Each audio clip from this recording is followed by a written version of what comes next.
Good morning, everybody. My name is Jenny Kent. I'm Executive Member for the Environment and Climate Emergency. Welcome to the decision session today on the 19th of November. With me, I have Mike Sampson, who is, I'm going to read out now, Environmental Protection Manager, Sean Gibbons, Head of Carbon Reduction, Rhys Williams, Democratic Services Officer, and we've got the team recording, which is fantastic. First of all, do we have any declarations of interest in any of the matters arising today? Sure, it's apologies first. Apologies. Any apologies? No apologies. No apologies. Just to go through it. Thank you. No declarations of interest? No. So I've read through the minutes of the decision session on the 15th of October. I'm happy to sign those as an accurate record. And we have no public participation this morning, which is sad, I think, on the very exciting items before us and very important items before us. But very happy for anybody who watches this at a later date to ask questions, email myself, because these are really big issues and they're being dealt with great care and attention. So thank you. The first item is enforcement policy for smoke emissions within smoke control areas. I think that's you, Mike. Yeah, thank you. For people covers a new enforcement policy for dealing with smoke emissions from buildings in York smoke control areas. New policy was specifically highlighted as a measure in the Council's fourth Air Quality Action Plan, AQAP4, that was approved by the Council in July of this year following a public consultation. Smoke control area is a designated area where residents and businesses must not emit smoke from chimneys attached to buildings when burning any sort of solid fuels. Smoke control areas are covered by the Clean Air Act and have historically been set up to protect local air quality and in particular to reduce particulate matter present in smoke that can have adverse health effects. Local authorities have always had the powers to enforce smoke emissions in smoke control areas, but the Environment Act of 2021 made some amendments to the Clean Air Act to make enforcement much simpler for local authorities. The key change was the introduction of civil financial penalties instead of a previous criminal prosecution regime. This is to make the process quicker and more proportionate. The Environment Act also removed previous statutory defences for smoke emissions that included the use of approved stoves and authorised fuels. Because those amendments, DEFRA issued guidance to local authorities stating that they should develop new local policies for enforcing smoke emissions, and those policies should outline a local penalty definition, hence the report today. Annex A to the report provides a copy of the proposed policy, which has been produced in line with DEFRA guidance and outlines a staged approach to enforcement in that we would initially issue a warning letter in the first instance to provide advice, and we would only issue a penalty if somebody continues to break the rules following that warning letter. The proposed policy has a penalty at the statutory minimum level of £175 for a first offence, and that fine would increase to a maximum of £300 for subsequent offences. Annex B to the report is a procedural flowchart for officers that would be used when dealing with complaints of smoke and runs through the process in a little more detail. Happy to take any questions about the report. Thank you, Mike. It's a really interesting report. It's fantastic that we're taking action so quickly after the delivery of the Air Quality Action Plan 4. This is going to deliver one of those actions to improve health and well-being for people across York. I think it's important just to note that at paragraph 5 of your report, this doesn't mean a ban on the burning of solid fuels, just making sure that they're smokeless, ready to burn, or used in appliances that are properly regulated so that they minimise the emissions. It's also interesting to note that the number of small particulates, PM 2.5 in York, is estimated to be double that produced by the amount produced by wood burning. Domestic wood burning is estimated to be double that produced by transport in York, which is quite a staggering statistic, and really raises the, I think, the awareness that it's not completely harmless just to burn wood anyhow. And I know that I wanted to congratulate you on the campaign you did last autumn, the Fuel for Thought, which was really good at raising awareness around this. I've had emails from people saying, particularly in outer villages, saying they're very grateful for it, where they found it was a problem beforehand. And I know that material is still ongoing. I'm very content that this is staged and proportionate, and that starting with warnings and education and going through along with the council enforcement policy process is the right way to approach this, and I'm very happy to approve the report as recommended. Thank you for your work on it, and thank you to Andy Giller, who isn't with us today, but I know the two of you work very closely together. Thank you. So our next item is item 5, update of our climate change action plan. That's from Sean Gibbons. Thank you, Chair. This is the first of 3 reports that I'll be bringing. So this first report relates to a refresh of the York Climate Change Action Plan for 2024. The original action plan was published alongside the York Climate Change Strategy in December 2022. Following elections and change of administration in 2023, it was due for a refresh this year.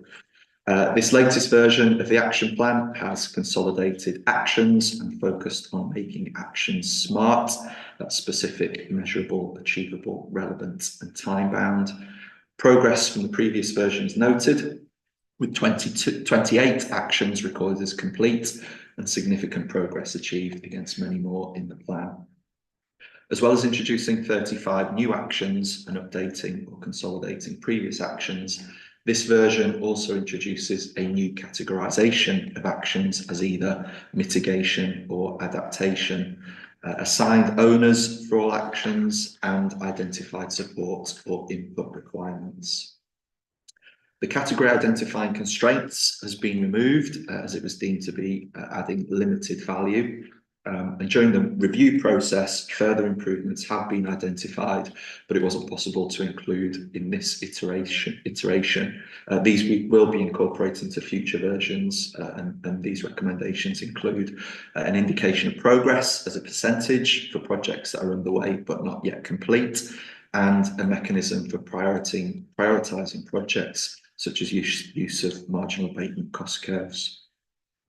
Consultation on the action plan refresh has taken place across council services, and including heads of service, city partners through the York Climate Commission and the Sustainability Leaders Group.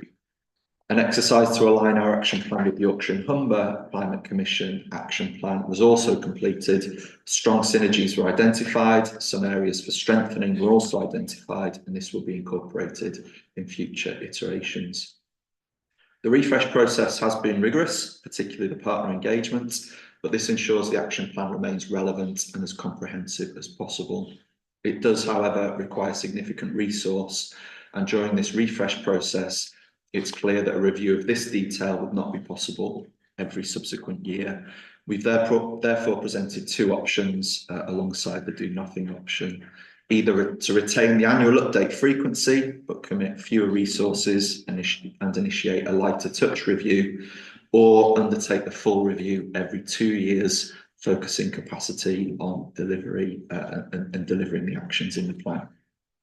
Based on feedback from consultation and the rationale presented in the report, the recommendation is to revert to biennial updates with regular monitoring of progress to be retained through the existing scrutiny processes in place and public reporting of the climate change programme. The action plan itself is presented in Annex A to the executive member with the recommendation to approve for publication. Thank you, Sean. Yes, this is a huge amount of work, and it's very good to see. So I really value the work you've and the team have put in, and I want to extend my thanks to all of you. And particularly the amount of consultation you've done across the city, just that has been time consuming, but I think it is valuable, not just for their opinions and their feedback, but for their awareness to raise what work the council is doing, what work the city needs to do, and encourage everybody to make their own climate action plans for business, for home, for every part of the city. I particularly welcome the addition of ownership in this new plan. We said at the beginning of this administration last May that climate would underpin every decision we made, and this is a really obvious and tangible step towards that. So climate doesn't just sit under your team, carbon reduction. It's now got a department and a head of service who's responsible for delivering the outcomes. And that's fantastic, because although the challenge is large, the only way we get there is by working out what the challenge is and starting to deliver. And that's all of us. So that's a really fantastic addition, as is the adaptation and mitigation column, because many of them align, but it's very important to see where there's confluence of the two, because that helps us inform the decisions we should take on the prioritisation, which is the other thing I really welcome, that in future plans you're going to look at one, progress as a percentage, and two, some form of prioritisation mechanism, such as the marginal abatement cost curve, which again will really help us focus on where to make the biggest effort, I guess, in order to reach net zero.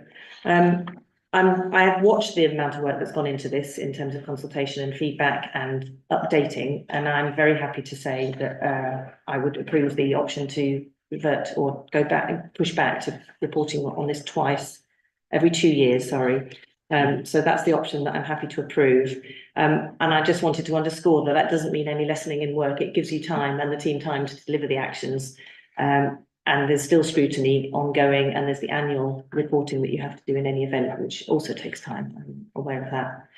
I suppose do you have one question I might ask you is, do you have any particular parts of this that you're, I can put it this way, most proud of or happiest with, or is it all of it?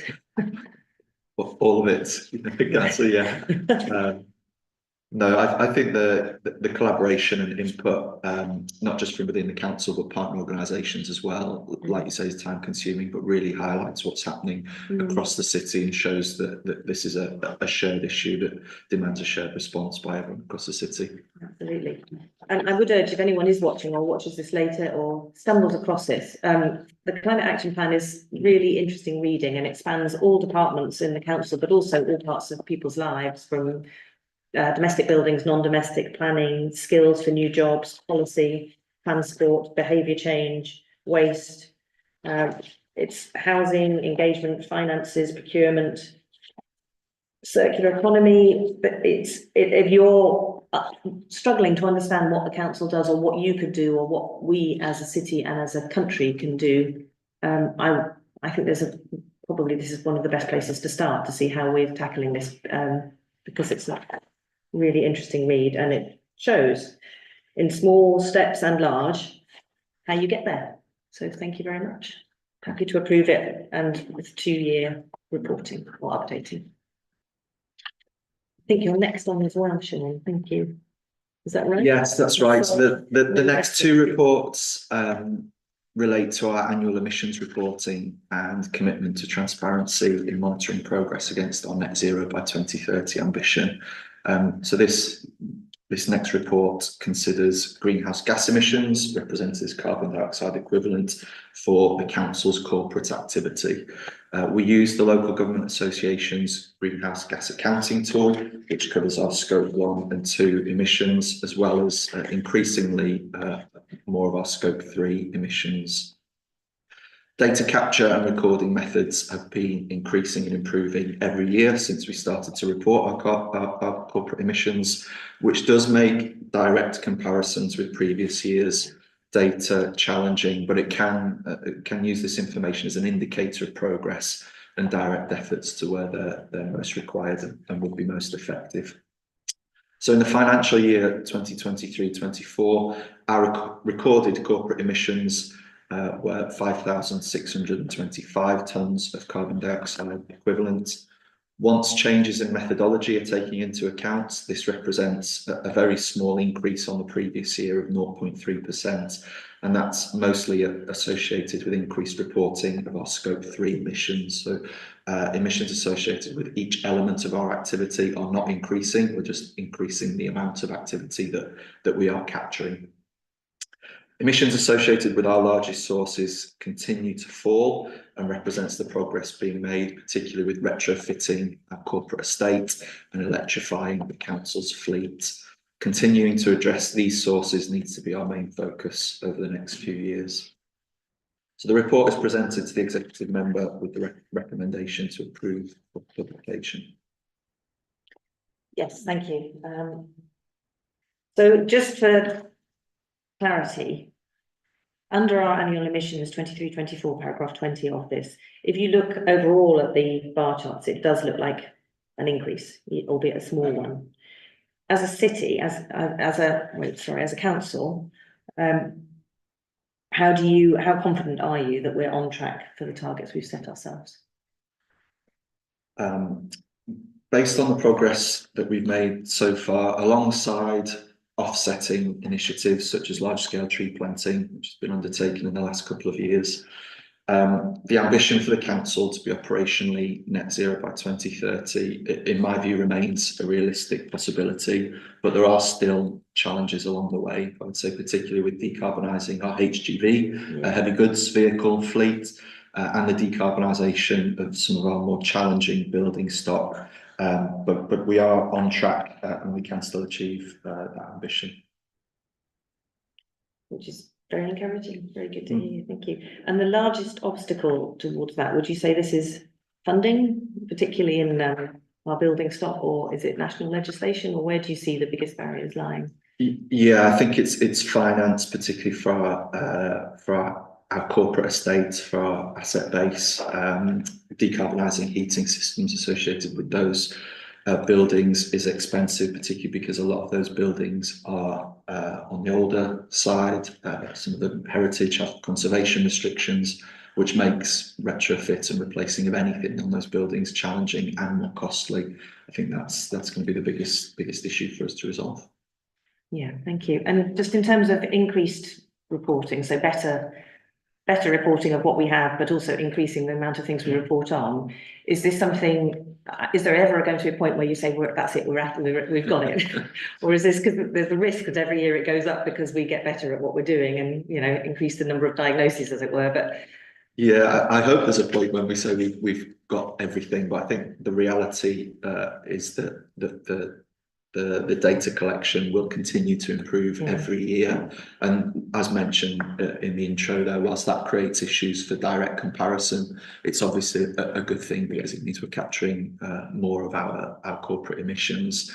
We're continuing to work with our suppliers to capture embodied carbon associated with the goods and services that we buy in as an organisation. And as we do that brings more emissions under our control and increase our ability to influence and reduce those emissions. I mean, that's a very positive step, isn't it? We're scrutinising much more carefully what we get in from scope 3 and through procurement. Yeah, thank you. That's really helpful, and I'm very happy to approve the report. Thank you. Thank you. Which brings us to item 7, which is your Commission's Inventory Report 2024. Yeah, so this final report from me is the annual citywide emissions inventory, and this covers the entire geographical area of York and tracks progress against the council ambition for York to be a net zero city by 2030. As reported previously, delays in data acquisition mean that this report for 2024 relates to emissions from the 2021 calendar year. Citywide emissions accounted for 906,000 tonnes of CO2 equivalent in 2021. That represents a 5% increase from 2022. Highly likely that's due to the return to work period following the COVID-19 pandemic. Whilst this increase is disappointing, it's not unexpected, and it is positive in some ways that emissions have not fully rebounded to pre-pandemic levels. In fact, the emissions trajectory shown in figure 3 of this report demonstrates a continuous downward trend, although we're not seeing emissions reduce at the rate required to meet our 2030 ambition. We are seeing citywide interventions being deployed to accelerate decarbonisation across the city, but further action will be required to bridge that gap. So once again, this report is presented to the executive member with the recommendation to approve for publication.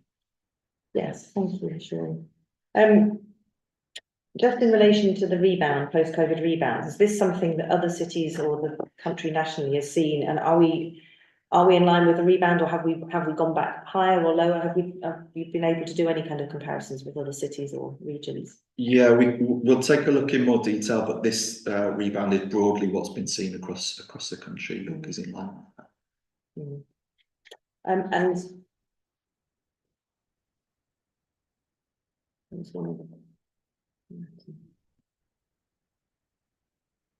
so the time lag, I understand what the time lag for the data, but is there any indication out there as to whether here we've seen a sort of overall downward trend, albeit a rebound post-COVID, but that we're bracing ourselves for the next year, which will be when the economy fully got going again and we're going to spike straight back up? Or is that just guesswork at this stage? Yeah, purely wait for the data to come out. We have seen over the last couple of years some significant citywide interventions, as mentioned. So, the launch of York's retrofit one-stop shop under the branding of Your Energy, which will offer currently offers free household energy assessments for any home across the city. There is no eligibility requirements for that. Large-scale rollout of solar through our Solar for Schools programme, but the impact of these schemes won't be seen in the data for another couple of years yet, given that timeline. Yes, but it's great to highlight those, because there are many actions that people can take. So this is a citywide option. We've got our our air quality action plan is part of this, but the local transport policy is likely to make a big difference when that's enacted. And the Solar for Schools is a huge success story. I urge any school who's out there who hasn't yet signed up to do so. Same with commercial buildings and homeowners.